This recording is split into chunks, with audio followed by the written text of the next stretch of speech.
Assalamualaikum warahmatullahi wabarakatuh. Saya, Muhammad Rafiq Farida, calon guru penggerak Angkatan 7 Kabupaten Trenggalek, akan memaparkan dokumentasi yang terakhir dari aksi nyata modul 1.4, yaitu membagikan pemahaman dan pengalaman penerapan keyakinan kelas kepada rekan guru sejawat pada minggu keempat, tanggal 11 Januari tahun 2023. Assalamualaikum warahmatullahi wabarakatuh. Waalaikumsalam warahmatullahi wabarakatuh.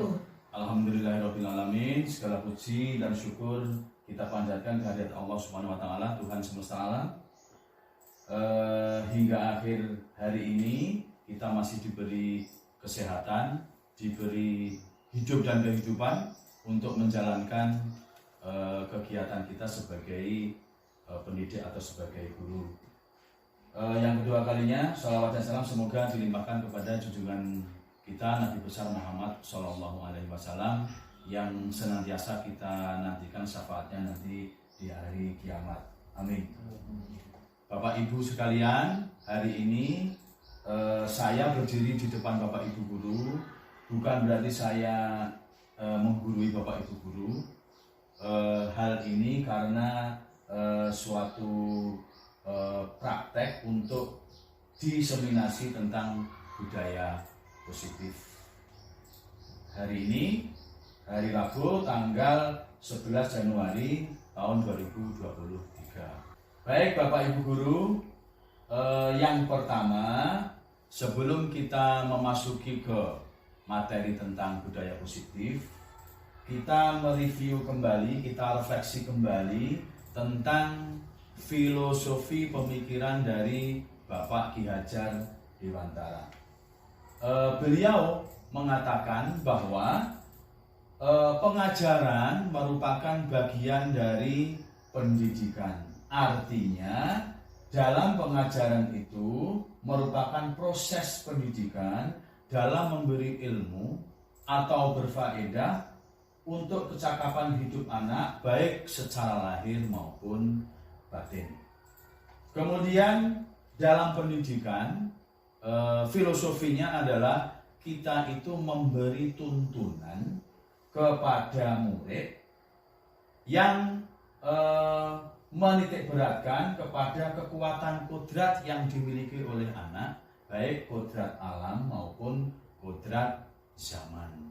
Itu adalah tujuan dari pendidikan menurut filosofi pemikiran dari Bapak Ki Hajar Dewantara. Dalam pendidikan, dalam kita mendidik anak setiap hari, kita itu hanya menuntun kodrat anak agar anak mencapai keselamatan dan kebahagiaan yang setinggi-tingginya, baik sebagai seorang manusia maupun sebagai anggota masyarakat.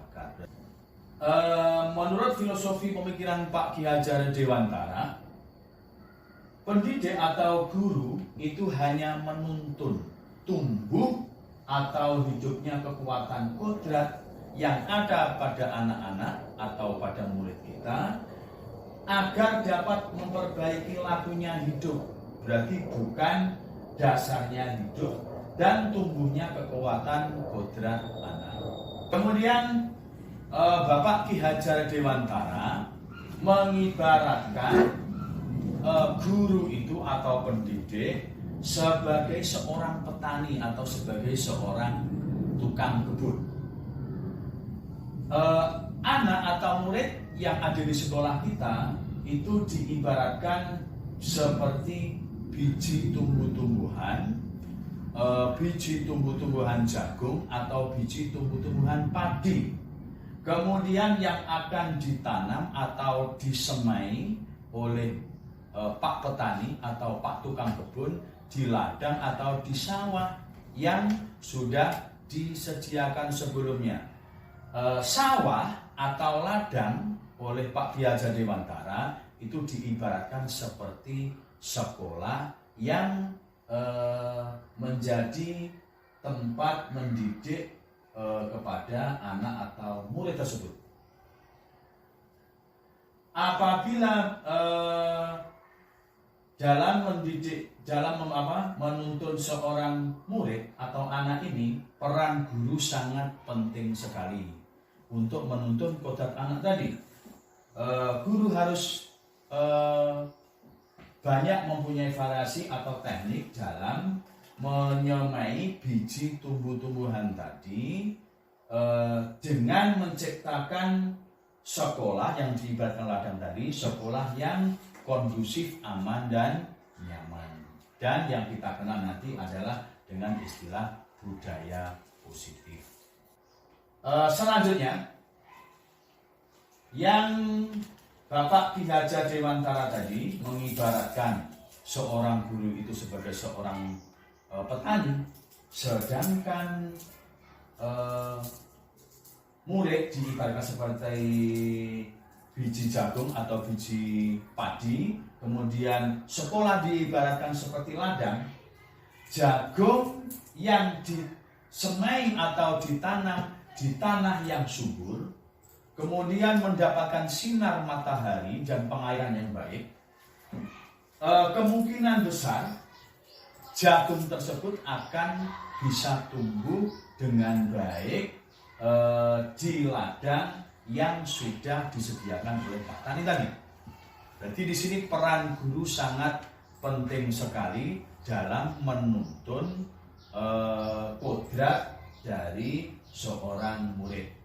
Sebaliknya, meskipun biji jagung tersebut adalah biji jagung yang unggul, biji jagung pilihan, akan tetapi ditanam di ladang yang gersang dengan mendapatkan pengairan atau pencahayaan matahari yang kurang, dapat dipastikan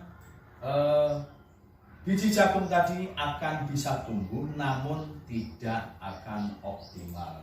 Jadi dalam menciptakan budaya positif ini, peran guru dan suasana atau kondisi sekolah sangat menentukan dalam menciptakan budaya positif. Begitu. Lanjut. Nah, ini diilustrasikan budaya positif itu yang menciptakan peranan penting adalah tangan kreatif dari Pak Guru yang diibaratkan seperti seorang petani yang akan menyamai bibit atau biji jagung atau biji padi yang diibaratkan biji jagung tersebut adalah seorang murid, kemudian yang akan disemai atau ditanam di ladang yang subur, kemudian dengan pencahayaan matahari dan pengairan yang baik, yang diibaratkan sekolah yang aman, nyaman, kondusif, yang akan menciptakan budaya positif. Selanjutnya, Bapak Ibu Guru, di sini didefinisikan budaya positif adalah menciptakan sekolah menjadi sebuah lingkungan yang menyenangkan, aman, nyaman untuk bertumbuh, serta dapat menjaga dan melindungi setiap murid dari hal-hal yang kurang bermanfaat atau bahkan mengganggu perkembangan potensi murid. Nah, untuk menciptakan budaya positif ini diperlukan kolaborasi, diperlukan koordinasi, diperlukan saling mendukung antara semua warga yang ada di sekolah, baik Bapak Ibu Guru, kemudian tenaga pendidikan, kemudian orang tua atau wali murid, dan warga sekitar. Itu diperlukan koordinasi, kolaborasi yang harmonis untuk menciptakan kebiasaan-kebiasaan positif dari murid yang nantinya diharapkan dari kebiasaan-kebiasaan yang positif ini akan membentuk karakter positif yang ada di dalam diri setiap murid. Kita lanjutkan Bapak Ibu Guru, kemudian kita memasuki materi kita yaitu tentang budaya positif yang ada di sekolah kita. Kunci atau konsep-konsep dari budaya positif itu ada 7. Yang pertama adalah perubahan paradigma. Kemudian yang kedua adalah disiplin positif. Kemudian yang ketiga adalah teori motivasi. Yang keempat adalah keyakinan kelas. Yang kelima adalah kebutuhan dasar manusia. Kemudian yang keenam, 5 dari posisi kontrol kita sebagai pendidik atau sebagai guru. Dan yang terakhir, yang ketujuh adalah segitiga restitusi. Baik Bapak Ibu Guru, kita bahas satu persatu konsep-konsep dari budaya positif tersebut. Bapak Ibu Guru, saya lanjutkan yang pertama, kunci yang pertama atau konsep yang pertama dari budaya positif adalah perubahan paradigma. Baik, sebelum kita membahas tentang perubahan paradigma, kita ada suatu pemantik atau suatu permainan. Ada seorang guru A dan seorang guru B. Judulnya adalah cobalah buka. Misalnya kita mempunyai suatu benda yang sangat berharga. Kemudian benda tersebut kita coba kita genggam di tangan kita. Nah, benda tersebut adalah benda yang menurut kita sangat berharga dalam hidup kita, yang seolah-olah orang lain tidak akan bisa mengetahui dari benda yang berharga tersebut. Kemudian benda itu kita genggam dengan tangan kita, tangan kanan. Kemudian ada teman kita B. Teman B kita tersebut akan berusaha untuk membuka tangan kita dengan berbagai cara. Teman B itu bisa menggeliti kita, bisa mungkin menghardik kita, membujuk kita, merayu kita, bahkan menawari sesuatu agar kita dapat atau mau membuka dari tangan kita ini. Nah, kira-kira apakah yang terjadi? Apakah kita akan membuka tangan kita ataukah tidak? Nah, mari kita lanjutkan pemantik dari cobalah buka tersebut. Ya, ini jawabannya adalah apakah kepalan tangan A tadi bisa dibuka oleh B? Apakah siapakah yang akan mengendalikan atau yang akan mengontrol yang bisa membuka tangan kita tadi? Nah, pertanyaan seperti itu. Kemungkinan apa kira-kira jawabannya Bapak Ibu Guru? Lanjut. Ya, kemungkinan dari jawaban tersebut adalah yang pertama dan yang kedua bervariasi antara bersedia membuka dan yang tidak membuka. Berarti kemudian jawabannya ketiga, siapakah yang mempunyai posisi untuk mengontrol? Jawabannya kemungkinannya adalah kita sendiri. Kita bisa membuka tangan kita sendiri apabila kita tidak tahan untuk membuka tangan kita dari godaan dari teman kita B. Nah, itu adalah contoh pemantik dari permainan cobalah buka. Kita lanjutkan Bapak Ibu Guru. Perubahan paradigma. Menurut Dr. William Glasser dalam kontrol teori membuat suatu pernyataan tentang miskonsepsi kontrol. Dalam teori kontrol yang pertama adalah ilusi guru mengontrol murid. Kita terkadang dalam praktek kita itu mempunyai power, kita mempunyai kekuasaan sebagai seorang guru. Kita berilusi, kita berangan-angan, kita bisa mengontrol murid. Kita bisa berkehendak terhadap murid. Kita bisa mengatur murid. Itu paradigma yang paradigma tentang stimulus respon. Nah, paradigma yang sudah lalu ini harus kita rubah dalam paradigma yang sesuai dengan saat ini, sesuai dengan zaman di saat ini. Kemudian perubahan paradigma yang kedua adalah ilusi bahwa semua penguatan positif, elektif, dan bermanfaat. Di sini dijelaskan, penguatan positif atau bujukan adalah bentuk-bentuk kontrol.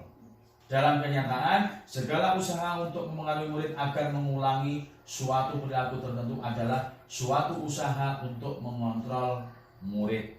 Kita sering membujuk murid, kita sering mengontrol murid dengan cara-cara merayu. Nah, itu adalah miskonsepsi yang terjadi pada masa yang lalu. Kemudian ilusi yang ketiga, bahwa kritik dan membuat orang merasa bersalah dapat menguatkan karakter. Bapak Ibu Guru, dalam kenyataannya kita sering menemui murid yang membuat kesalahan. Untuk menguatkan karakter murid, kita kadang menggunakan untuk mengontrol murid itu yaitu dengan mengkritik siswa, mengkritik murid. Murid kita interogasi seolah-olah murid itu memang merasa bersalah. Nah, ini adalah paradigma lama yang harus kita rubah dengan paradigma yang baru. Di saat ini kita tidak boleh menyalahkan murid seolah-olah dia merasa terus bersalah, kemudian merasa minder, dan dia akan menyalahkan dirinya sendiri. Kemudian ilusi yang keempat adalah bahwa orang dewasa memiliki hak untuk memaksa. Tadi kita sebagai guru mempunyai power, mempunyai kekuatan untuk memaksa murid agar melaksanakan sesuai dengan kehendak kita. Itu adalah teori stimulus respon yang kita gunakan pada terdahulu. Dan pada saat ini kita harus merubah paradigma tersebut bahwa orang dewasa tidak akan bisa memaksa kehendaknya kepada murid atau terhadap anak-anak. Kemudian Stephen R. Covey merubah paradigma stimulus respon itu kepada pendekatan teori kontrol yang diprakarsai oleh Glasser tadi. Ini adalah perubahan paradigma dari stimulus respon menuju teori kontrol, pandangan tentang dunia. Yang pertama, menurut stimulus respon tentang dunia, realitas atau kebutuhan kita itu sama. Kemudian menurut teori kontrol, realitas atau kebutuhan kita berbeda. Kebutuhan kita dan kebutuhan murid itu tidak sama. Yang kedua adalah semua orang melihat hal yang sama menurut stimulus respon. Kemudian menurut teori kontrol, setiap orang memiliki gambaran yang berbeda-beda. Kemudian yang ketiga, kita mencoba mengubah orang agar berpandangan sama dengan kita. Tetapi menurut teori kontrol, kita berusaha memahami pandangan orang lain tentang dunia. Tadi kita tidak bisa memaksakan orang lain pemikirannya harus sama dengan kita. Pasti orang lain mempunyai pemikiran yang berbeda dengan kita. Begitu juga dengan kita tidak boleh memaksakan pandangan kita harus sama dengan murid. Pasti murid mempunyai pandangan yang berbeda. Yang keempat adalah perilaku buruk dilihat sebagai suatu kesalahan, Bapak Ibu Guru. Menurut teori kontrol, semua perilaku memiliki tujuan. Contohnya seperti ini. Ada seorang murid kita yang bolos. Nah, pasti kita berpandangan bahwa kebanyakan dari kita bolos itu salah. Memang betul, bolos itu adalah salah. Nah, anak bolos itu pasti mempunyai suatu tujuan. Mungkin dia bolos karena tadi malam main game atau melihat televisi terlalu larut, akhirnya tidurnya malam sehingga bangun tidur terlambat bangun sehingga bolos sekolah. Nah, itu mungkin bagi anak adalah memang kebutuhan anak terpenuhi. Tapi memang betul bolos itu adalah suatu kesalahan. Tetapi anak itu bolos pasti mempunyai tujuan. Lanjut. Makna dari disiplin. Nah, disiplin di sini yang kita bahas di sini adalah tentang disiplin positif. Kebanyakan dari kita Bapak Ibu guru menghubungkan kata disiplin itu adalah dengan tata tertib, dengan aturan, dengan hukuman.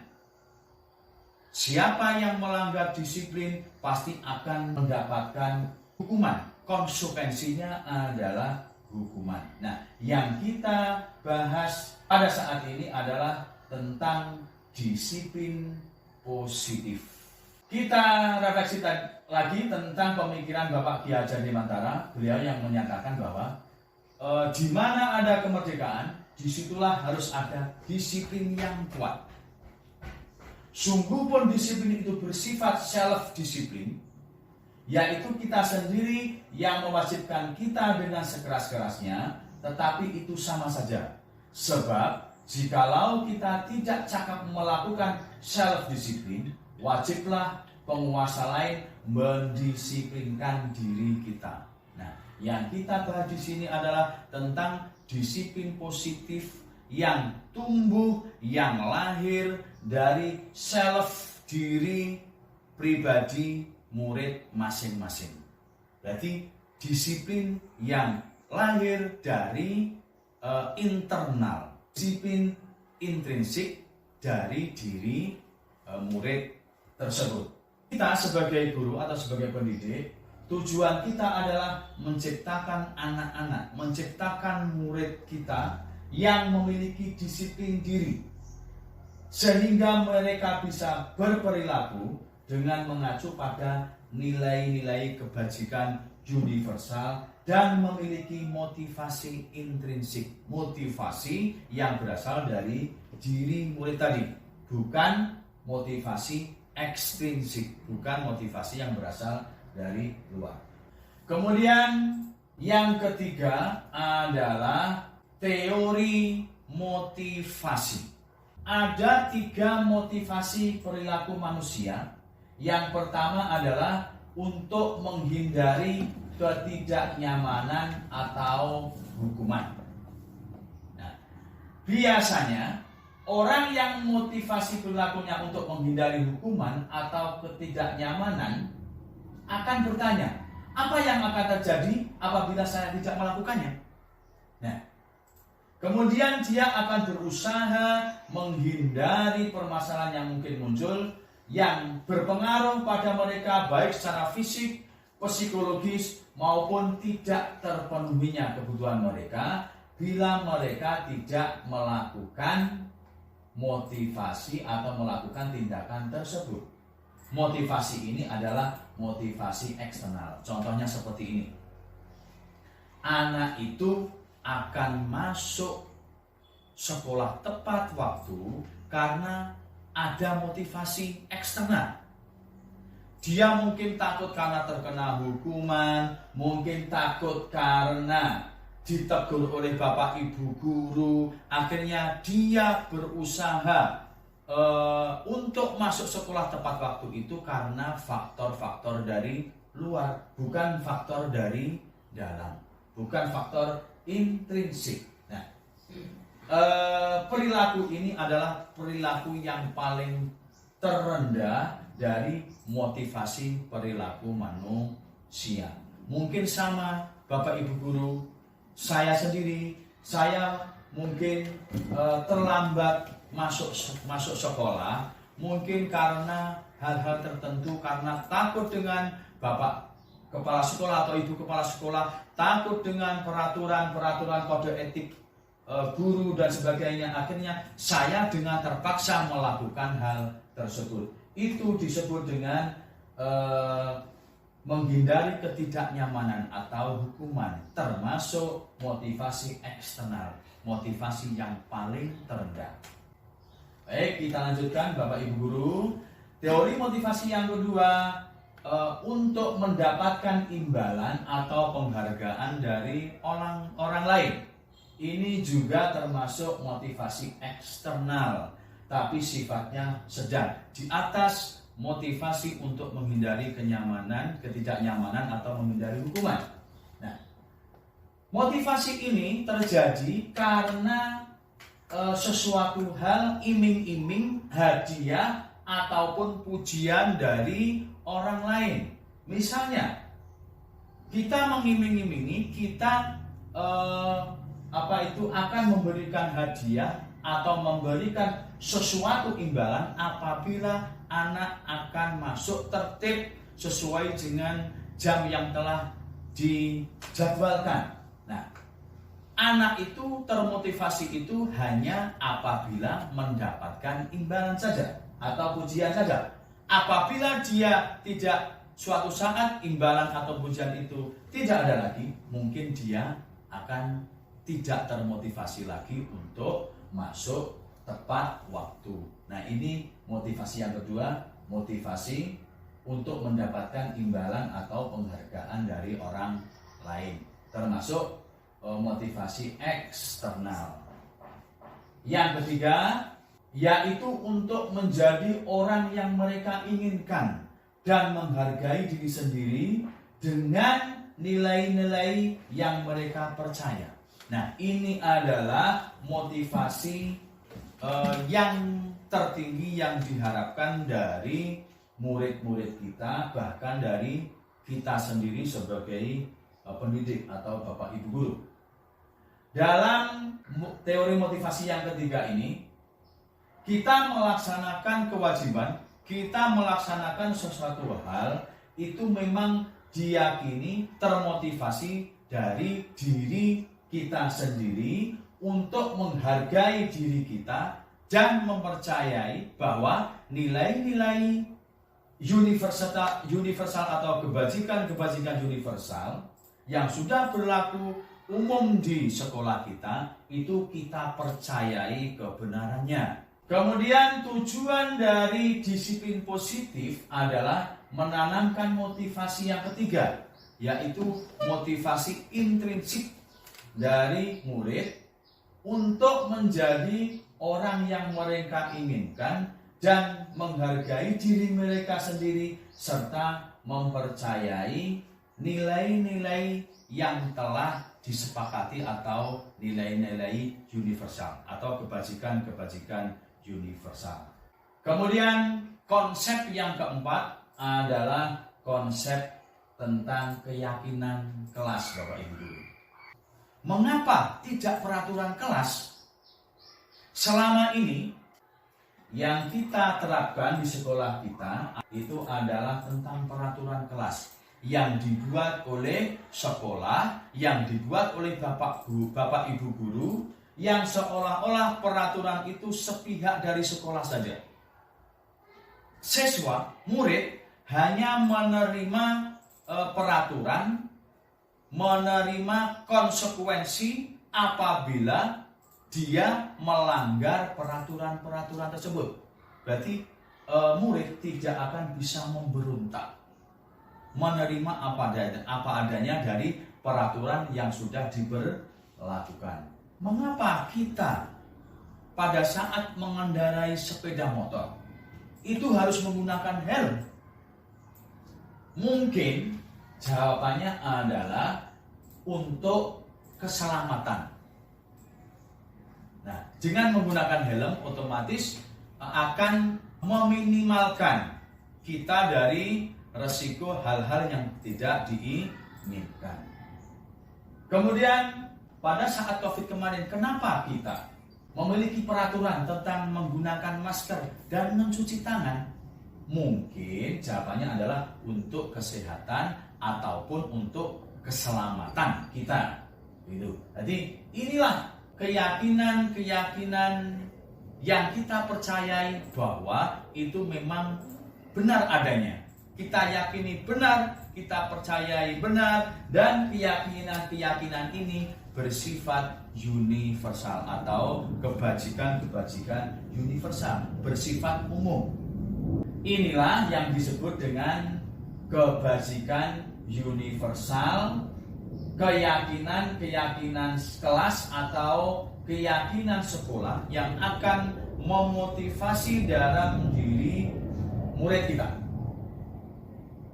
Seorang murid akan lebih bersemangat dalam menjalankan keyakinan kelas daripada mengikuti serangkaian peraturan kelas yang tertulis tanpa makna, di mana hanya si murid hanya berimajinasi. Dengan peraturan tersebut mereka akan membayangkan hukuman yang akan diterima apabila mereka melanggar peraturan-peraturan tersebut, konsekuensi yang akan diterima apabila dia melanggar peraturan tersebut. Bapak Ibu Guru, nilai-nilai kebajikan universal adalah kebajikan-kebajikan yang telah disepakati bersama, terlepas dari suku bangsa, agama, bahasa maupun latar belakang dari murid kita. Nah, kebajikan universal ini akan mempunyai tujuan yang sangat mulia, yaitu menciptakan budaya positif di kelas maupun di sekolah kita. Nilai-nilai kebajikan universal ini yang akan kita capai sesuai dengan kebijakan pemerintah yang kita kenal dengan profil pelajar Pancasila yang terdiri dari 6. Yang pertama adalah beriman, bertakwa kepada Tuhan Yang Maha Esa, dan berakhlak mulia. Yang kedua adalah mandiri. Yang ketiga bernalar kritis. Yang keempat berkebinekaan global. Yang kelima bergotong royong. Dan yang keenam adalah kreatif. Inilah nilai-nilai kebajikan universal yang akan kita terapkan di kelas kita, di sekolah kita, kepada murid-murid kita untuk membentuk karakter murid kita menuju tujuan mulia, yaitu profil pengimplementasian profil pelajar Pancasila. Nah, keyakinan-keyakinan kelas ini kita bentuk, kita buat, kita susun bersama-sama dengan murid kita. Murid diberikan keleluasaan untuk mengemukakan pendapat, ide, gagasan tentang keyakinan-keyakinan kelas yang mereka yakini akan menciptakan suasana kelas yang aman, nyaman, kondusif. Kemudian keyakinan kelas tersebut kita sepakati bersama, kemudian kita laksanakan bersama, kita terapkan bersama, kita laksanakan konsekuensinya apa yang akan terjadi apabila melanggar dari keyakinan-keyakinan kelas tersebut. Nah, itu kita bahas, kita susun di awal tahun pembelajaran. Kemudian kita sepakati bersama dan kita tempel di dinding kelas kita masing-masing. Kemudian prinsip dalam pembentukan keyakinan sekolah atau keyakinan kelas itu, 1. Keyakinan kelas bersifat lebih abstrak daripada peraturan yang lebih terinci dan konkret. Lebih abstrak, contohnya seperti ini. Misalnya, peraturan adalah dilarang membuang sampah di dalam kelas. Kita rubah menjadi membuang sampah pada tempatnya. Kemudian dalam membuat keyakinan kelas, jangan terlalu banyak, kemungkinan poinnya 3-7 saja yang mudah diingat oleh semua warga yang ada di dalam kelas. Keyakinan kelas sebaiknya sesuatu hal yang bisa diterapkan di lingkungan kelas atau di lingkungan sekolah kita, yang kemungkinan sulit untuk diterapkan, kita tinggalkan, kemudian bisa kita evaluasi, bisa kita terapkan di tahun-tahun berikutnya. Kemudian siswa, semua warga kelas berkontribusi dalam pembuatan keyakinan kelas itu melalui curah pendapat. Dengan melibatkan semua warga kelas, semua murid, keyakinan kelas yang dibentuk akan diyakini secara bersama-sama. Murid akan lebih bersemangat dalam melaksanakan, menciptakan keyakinan kelas tersebut yang tujuannya adalah membuat budaya positif. Kemudian yang terakhir adalah kita sebagai guru harus mengevaluasi keyakinan kelas tersebut dari waktu ke waktu, dari tahun pelajaran sebelumnya ke tahun pelajaran berikutnya. Nah, ini kemudian prosedur pembentukan keyakinan kelas atau keyakinan sekolah. Yang pertama, tadi setiap warga sekolah, setiap murid harus kita libatkan dalam curah pendapat, mengemukakan ide pendapat tentang pembentukan keyakinan kelas. Kemudian keyakinan kelas itu adalah bersifat positif. Contoh, yang negatif yang terdahulu adalah jangan berlari di kelas atau koridor. Kita rubah menjadi kalimat positif, berjalanlah di kelas atau koridor. Keyakinan kelas yang kita buat berkisar antara 3-7 saja. Kemudian disetujui bersama oleh semua warga kelas, kita tanda tangani bersama, kemudian ditempelkan di dinding kelas untuk mudah dilihat dan mudah diingat oleh semua warga kelas, semua murid-murid kita. Lanjut Bapak. Nah, ini Bapak Ibu Guru contoh dari keyakinan kelas yang saya buat dengan kelas 7. Ada 5 poin. Yang pertama adalah bersikap baik, ramah, dan memperlakukan sama kepada semua teman satu kelas atau satu sekolah. Yang kedua, menjaga barang milik teman dan meminta izin ketika meminjam barang milik teman atau orang lain, satu kelas maupun satu sekolah. 3, mengerjakan tugas atau ulangan dengan tenang. Yang keempat, menggunakan HP hanya pada saat mata pelajaran tertentu saja, misalnya mata pelajaran informatika atau mata pelajaran IPS. Yang kelima, menjaga kebersihan kelas pada saat kegiatan pembelajaran. Yang kelima, Bapak Ibu Guru, adalah kebutuhan dasar manusia. Menurut teori kontrol, seluruh tindakan manusia itu memiliki tujuan tertentu. Saya contohkan tadi, anak yang bolos pasti mempunyai tujuan tertentu.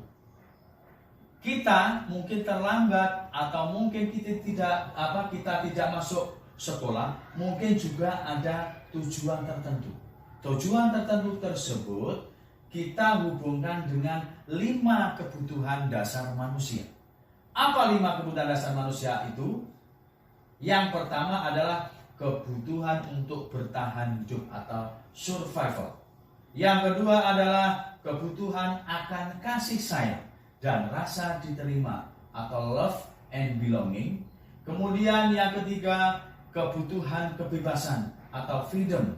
Yang keempat adalah kebutuhan kesenangan atau fun. Dan yang kelima adalah kebutuhan akan penguasaan atau power.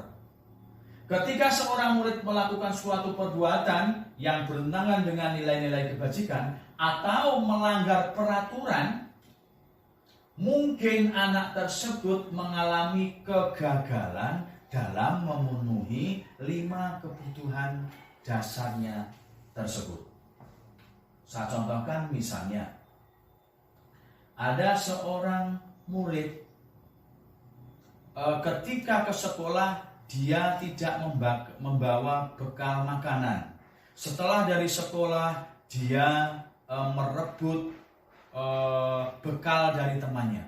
Nah, kemungkinan anak tersebut melakukan hal tersebut karena kebutuhan dasarnya, yaitu kebutuhan untuk bertahan hidup, itu tidak terpenuhi di rumah. Akhirnya dilampiaskan di sekolah kepada orang lain, yaitu kepada temannya. Kebutuhan dasar yang pertama adalah kebutuhan bertahan hidup atau survival. Kebutuhan bertahan hidup atau survival adalah kebutuhan yang bersifat fisiologis, bersifat fisik. Untuk bertahan hidup, misalnya kesehatan, rumah, makanan. Kemudian kebutuhan biologis, yaitu kebutuhan reproduksi, itu juga termasuk kebutuhan bertahan hidup.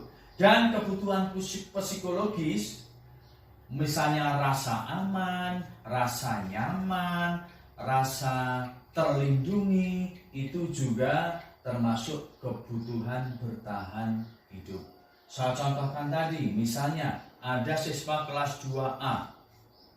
Siswa tersebut atau murid tersebut tidak membawa bekal ke sekolah. Kemudian dia merebut bekal dari temannya. Nah, kemungkinan murid tersebut belum terpenuhi kebutuhan dasarnya, yaitu kebutuhan untuk bertahan hidup, yaitu makanan di rumah. Akhirnya di sekolah dia merebut bekal dari temannya. Kemudian kebutuhan yang kedua adalah kebutuhan kasih sayang dan rasa diterima atau kebutuhan untuk diterima.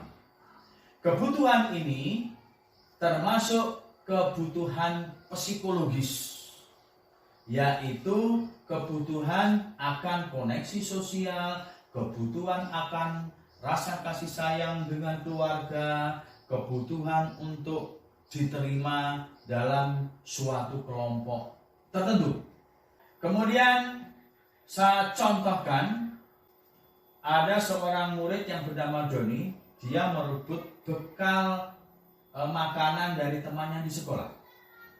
Hal tersebut kemungkinan kebutuhan akan rasa kasih dan sayangnya di rumah belum terpenuhi. Perhatian dari orang tuanya kurang, mungkin orang tuanya sibuk bekerja, akhirnya dilampiaskan di sekolah dengan cara seperti itu. Kemudian kebutuhan yang ketiga adalah kebutuhan penguasaan atau kebutuhan pengakuan atas kemampuan, power. Nah, kebutuhan ini juga bersifat psikologis. Saya contohkan seperti anak tadi. Dia merebut bekal dari temannya. Mungkin dengan merebut tersebut dia ingin menunjukkan bahwa dia mempunyai suatu power atau suatu kekuasaan terhadap temannya yang mungkin powernya lebih kecil atau lebih rendah dibanding dia. Kemudian yang keempat adalah kebutuhan akan kebebasan atau kebutuhan akan pilihan, freedom. Nah, kebutuhan kebebasan ini juga termasuk kebutuhan psikologis. Setiap murid mungkin akan memiliki kebutuhan akan kemandirian, otonomi, memiliki pilihan, dan mampu mengendalikan arah hidupnya. Mungkin dari contoh tadi, dengan dia merebut bekal temannya, dia ingin bebas, dia ingin free bersama dengan teman-temannya. Tetapi yang dilakukan adalah dengan cara yang salah. Yang kelima adalah kebutuhan akan kesenangan atau kebutuhan untuk merasa senang, fun. Kebutuhan akan kesenangan itu bisa dilakukan dengan cara bermain, tertawa, bersenda gurau dengan teman-teman. Kemudian akan menciptakan suasana yang bersenda gurau, lucu, humor, dan sebagainya. Dari contoh kasus di atas tadi, mungkin murid yang merebut bekal temannya tadi, dia akan merasa senang, fun, apabila sudah membuli temannya dengan cara-cara seperti itu.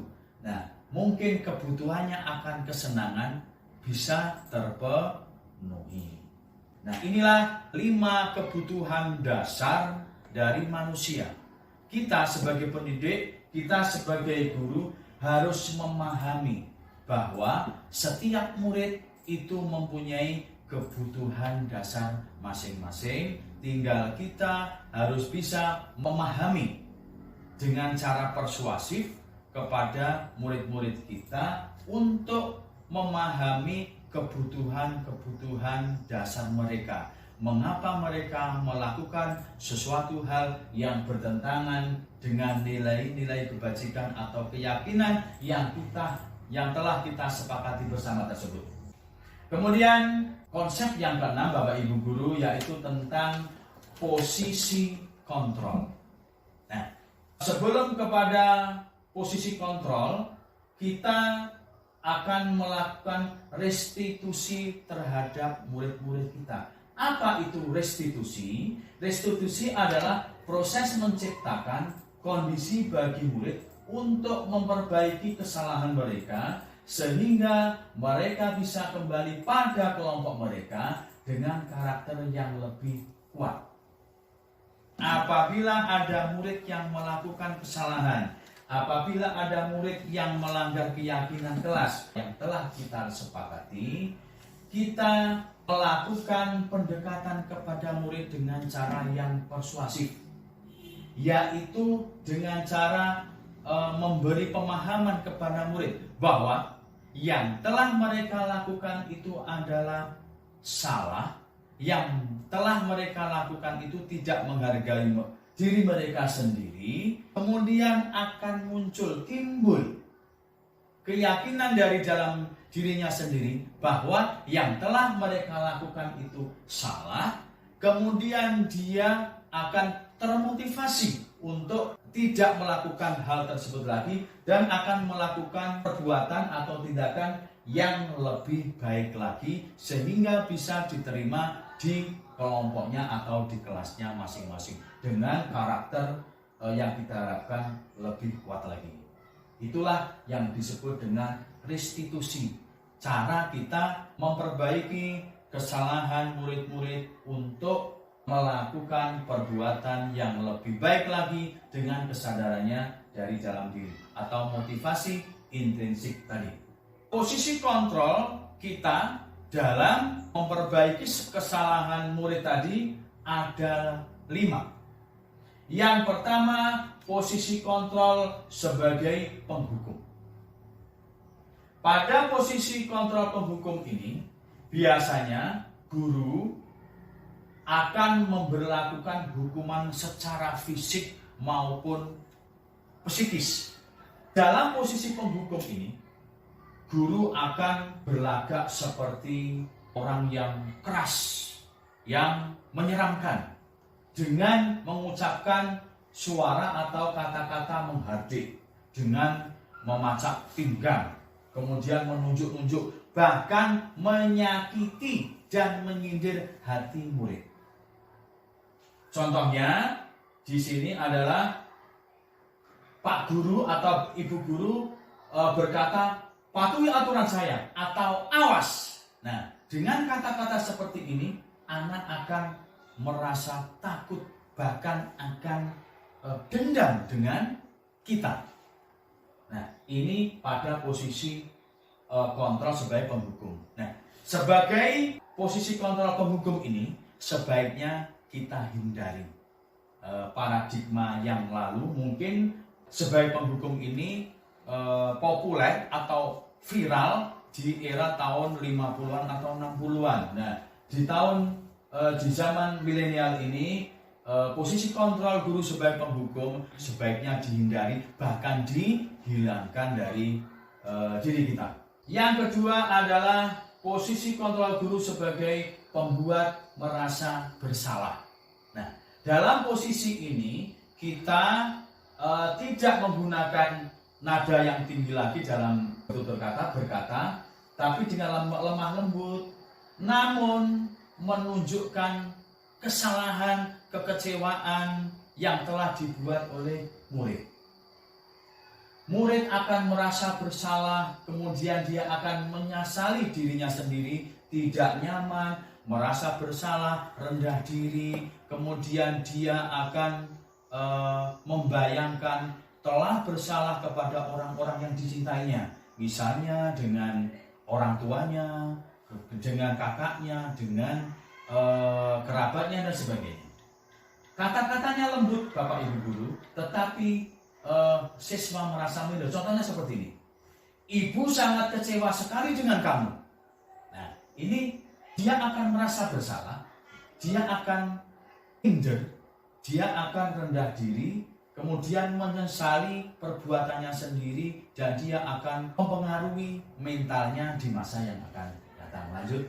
Dalam posisi ini, posisi yang kedua ini, sebaiknya juga kita hindari. Yang ketiga adalah posisi kontrol sebagai teman. Nah, di posisi ini kita sebagai guru melakukan pendekatan kepada murid dengan suara yang lembah lembut, kemudian dengan persuasif, kemudian seolah-olah kita itu sebagai teman dari murid tersebut. Ini ada sisi positifnya dan ada sisi negatifnya. Sisi positifnya, murid akan terbuka dengan kita. Murid akan merasa ramah, bersenda gurau pada saat berbicara dengan murid. Murid akan merasa akrab, akan merasa senang, akan merasa aman ketika kita seolah-olah menjadi teman mereka. Itu adalah sisi positifnya. Contohnya seperti ini. Guru dengan mengatakan, ayo bantulah demi Bapak Ibu ya.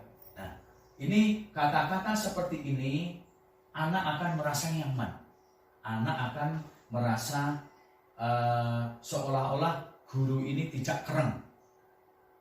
Nah, seolah-olah menjadi temannya. Tetapi sisi negatifnya adalah, istilahnya adalah ngelamak. Siswa atau murid dengan posisi kita sebagai teman, mereka seolah-olah berani dengan kita. Di saat kita tidak menjadi temannya, kemungkinan dia bisa akan kembali tidak melakukan hal-hal yang positif lagi. Sebaiknya sebagai teman ini juga kita hindari. Yang keempat adalah sebagai pemantau atau monitor. Nah, pada posisi ini kita memantau atau mengawasi dari peraturan-peraturan dan konsekuensi yang dilakukan oleh murid-murid kita. Pada posisi pemantau ini, kita bersuara datar, tidak emosional, tidak bersenda gurau, ataupun menggunakan suara yang tinggi. Tetapi kita hanya mengawasi. Seorang pemantau menunjukkan bahasa tubuh dan ekspresi wajah yang datar dan cenderung formal. Kemudian pertanyaan yang diajukan seorang pemantau adalah, peraturannya apa? Apa yang telah kamu lakukan? Sanksi atau konsekuensinya apa? Nah, ini kita dalam posisi pemantau. Seorang pemantau sangat mengandalkan penghitungan, catatan, data yang dapat digunakan sebagai bukti atas perilaku seseorang. Lanjut, kita lanjutkan. Kemudian dampak dari posisi pemantau atau monitor ini adalah murid akan menghitung konsekuensi dan hadiah tanpa memahami sepenuhnya nilai kebajikan yang dituju.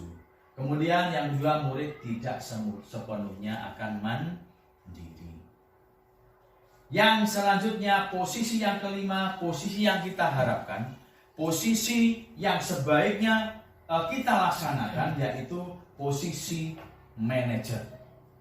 Pada posisi manajer ini, kita melakukan restitusi yang sudah kita bahas di depan tadi, restitusi adalah kita memahami kesalahan dari murid, kemudian murid termotivasi dari dalam dirinya sendiri untuk melakukan perbuatan atau tindakan yang lebih baik dari kesalahan yang telah dilakukan tersebut, atau motivasi intrinsik. Pada posisi manajer, murid diajak untuk menganalisis kebutuhan dirinya maupun kebutuhan orang lain. Di sini ditekankan perbaikan untuk memperbaiki kesalahan yang telah dilakukan oleh murid. Guru dengan tulus mengajukan pertanyaan-pertanyaan yang bermakna agar membuka pikiran murid sehingga akan timbul motivasi intrinsik. Kemudian seorang manajer akan berkata kepada murid, kita kembali ke keyakinan kelas. Apa yang kita yakini? Kemudian apakah kamu meyakininya? Siswa mungkin akan menjawab, iya Bapak Ibu Guru, saya meyakini keyakinan kelas yang telah kita sepakati bersama. Jika kamu meyakininya, apakah kamu bersedia memperbaikinya? Kemungkinan besar murid akan menjawab, murid tersebut akan bersedia memperbaikinya karena keyakinan itu telah disepakati bersama dan diyakini kebenarannya. Kemudian guru akan berkata, jika kamu memperbaiki ini, hal ini menunjukkan apa tentang dirimu?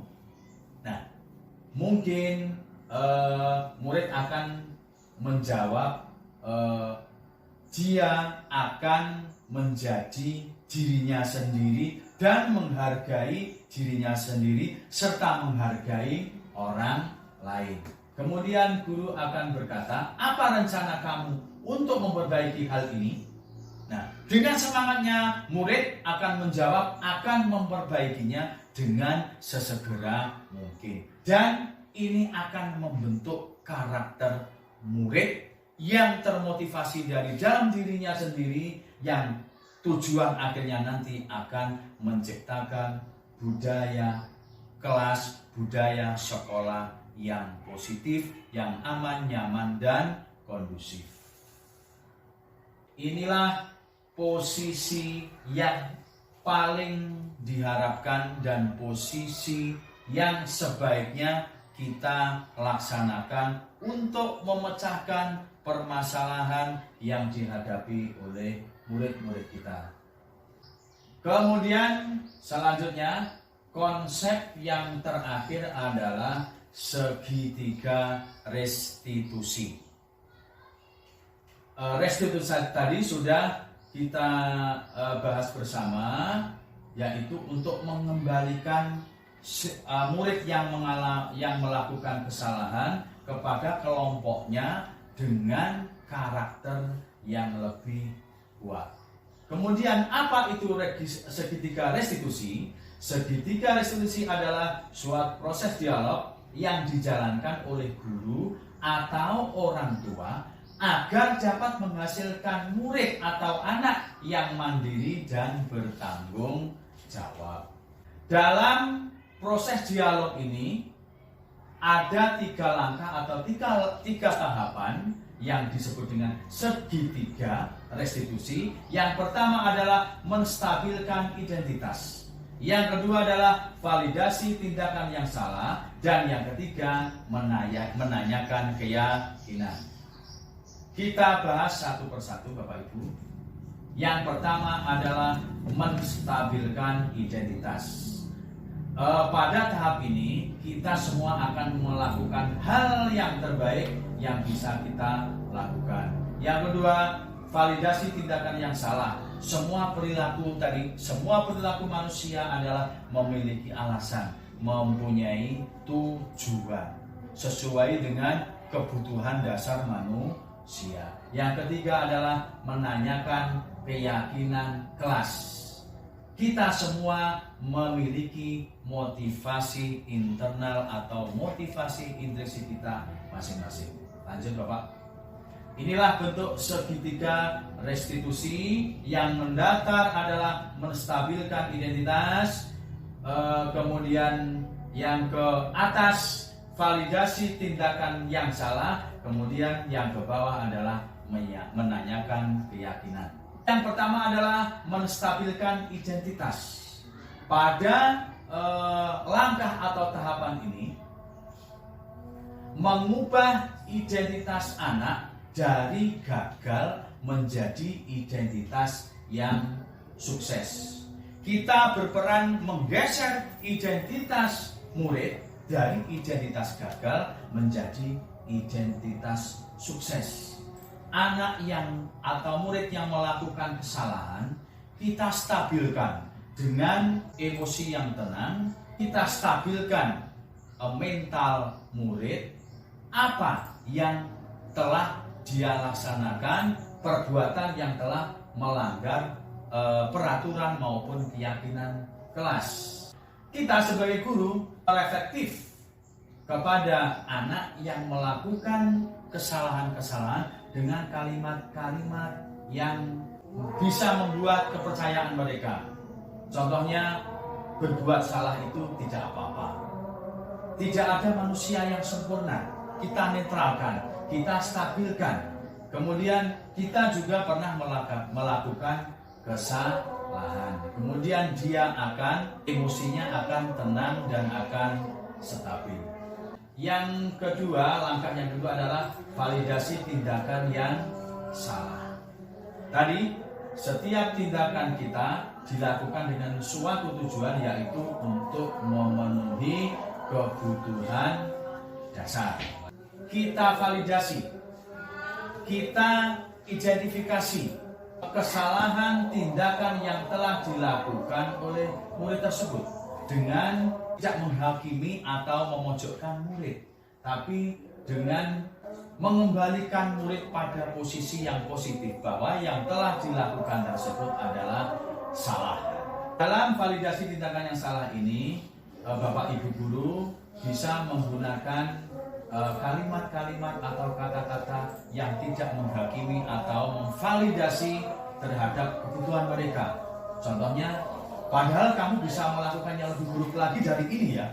Atau kamu pasti punya alasan mengapa melakukan hal-hal tersebut. Atau juga kamu patut bangga pada diri kamu sendiri karena kamu telah melindungi sesuatu yang penting untuk dirimu sendiri. Atau bisa kamu boleh mempertahankan sikap itu, tapi kamu harus menambahkan sikap yang baru. Berarti dengan mengidentifikasi kesalahan yang telah dilakukan ini, murid akan menyadari bahwa dia telah melakukan kesalahan dan termotivasi dalam dirinya sendiri untuk melakukan hal yang lebih baik lagi. Nah, yang ketiga adalah dari tahapan segitiga restitusi adalah menanyakan keyakinan atau seek the belief. Nah, teori Konto menyatakan bahwa kita pada dasarnya termotivasi secara internal atau intrinsik. Ketika identitas sukses telah tercapai, langkah pertama, dan langkah kedua juga telah divalidasi, maka akan kita hubungkan dengan nilai-nilai yang telah kita percaya, yang telah kita sepakati bersama, kemudian yang telah kita inginkan secara bersama-sama. Keyakinan kelas apa yang telah kita sepakati?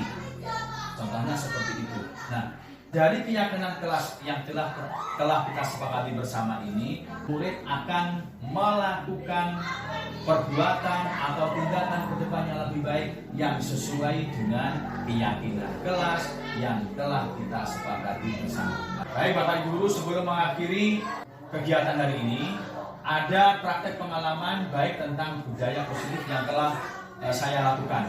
Yang pertama, kasus pertama adalah terjadi pada hari Kamis tanggal 8 Desember tahun 2022. Yang pada saat itu terjadi pada murid yang bernama Hulu Safrida. Pada saat itu murid yang bernama Hulu Safrida tidak masuk sekolah tanpa keterangan. Padahal pada hari itu adalah hari pertama pelaksanaan penilaian akhir semester. Nah, kemudian pada hari Seninnya, tanggal 12 Desember tahun 2022, saya memanggil Holun Safrida dengan melakukan segitiga restitusi. Pada kasus ini, segitiga restitusi yang saya terapkan adalah menstabilkan identitas, validasi tindakan yang salah, dan menanyakan keyakinan yang telah disepakati. Nah, ini hasil dari Holun Safrida. Dia tidak akan terlambat lagi masuk ke pelaksanaan PAS, tidak akan bangun siang lagi, dan akan senantiasa melihat jadwal pelajaran PAS pada saat itu. Kemudian kasus yang kedua terjadi pada tanggal 14 Desember tahun 2022. Pada saat itu adalah hari terakhir pelaksanaan PAS, di mana kelas 9 yang bernama Yoga Putra Pratama itu melempari atap kelas 8 dengan pecahan genteng. Nah, pada tanggal itu juga telah dipanggil oleh Pak Roni sebagai guru BP. Kemudian tanggal 15 Desembernya saya memanggil dengan cara melakukan segitiga restitusi. Nah, inilah proses pada saat saya melaksanakan segitiga restitusi. Hasilnya dia tidak akan mengulangi lagi, dia menyadari kesalahannya dan tidak akan mengulangi perbuatannya dan akan memperbaiki tindakannya di masa yang akan datang. Baik, terima kasih Bapak Ibu Guru. Itulah pemaparan dari saya tentang budaya positif. Sekali lagi saya haturkan beribu-ribu terima kasih atas kehadiran Bapak Ibu Guru dalam pertemuan hari ini. Pada akhirnya saya mohon maaf apabila ada kekurangan maupun kekhilafan, baik ucapan, perkataan, atau tingkah laku saya yang kurang berkenan. Mohon maaf yang sebesar-besarnya. Terima kasih. Sampai jumpa di lain kesempatan. Sekali lagi saya ucapkan terima kasih. Kita akhiri. Wassalamualaikum warahmatullahi wabarakatuh. Waalaikumsalam warahmatullahi wabarakatuh.